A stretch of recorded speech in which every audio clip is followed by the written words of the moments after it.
Hey guys! So if you've clicked on this video, you've probably wondered about competitive programming before. So what exactly is competitive programming? Well, I like to say that it's weaponizing C and C++ to kind of solve very difficult algorithmic problems or mathematical problems using code.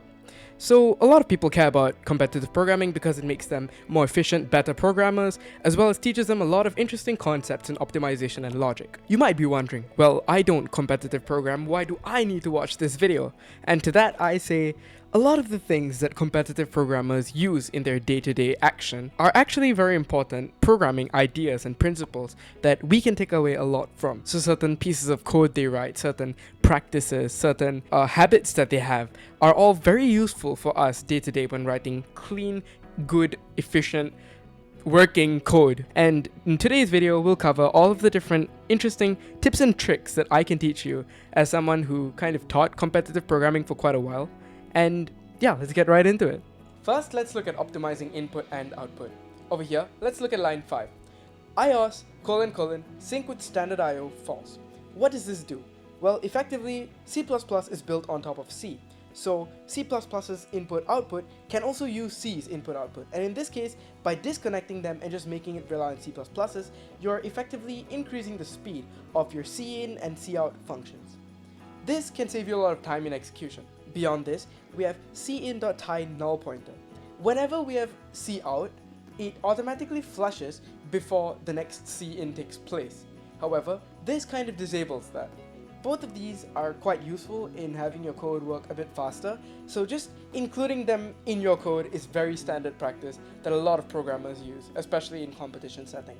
Okay, next up on our list, we have aliases. Aliases are kind of like alternate names for different things that we could type. Like for example, typing unsigned long would take a lot of time and a lot of effort, and we don't have time for things like that. So what we've invented is kind of a way to tell C++ that we want to make a short form for it. So if I wanted to, for example, create a long based on this, all I had to do is LLA. And if I wanted to assign it to a value, LLA equals 9999, for example.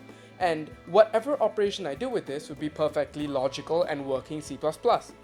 So the thing is, not only must your code run fast, you must also work fast. Therefore, I always recommend doing whatever it takes to save time, even on the keyboard. Okay, next up on our list, we have macros. Macros are very interesting because they allow you to define a function.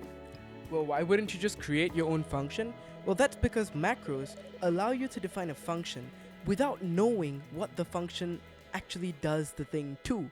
So in this case, we have a function, kind of define a macro, which is all. And what it does is that it just takes in an object, which is x. And remember, it doesn't know what x is.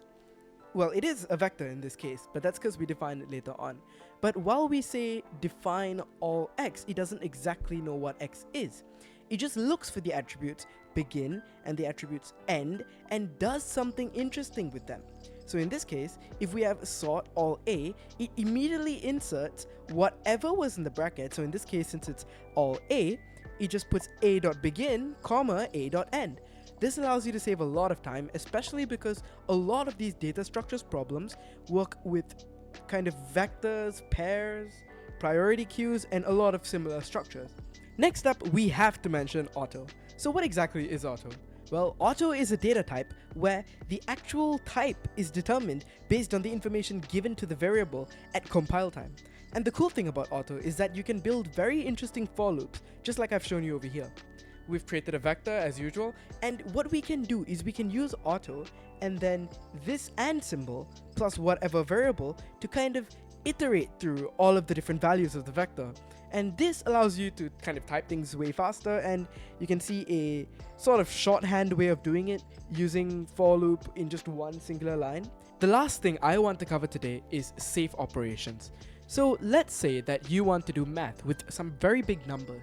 The resultant number might be really big, and you might not be able to store it in the same kind of variable that you've previously done your math with. Let's say that your answer ends up in the trillions. How would you store that?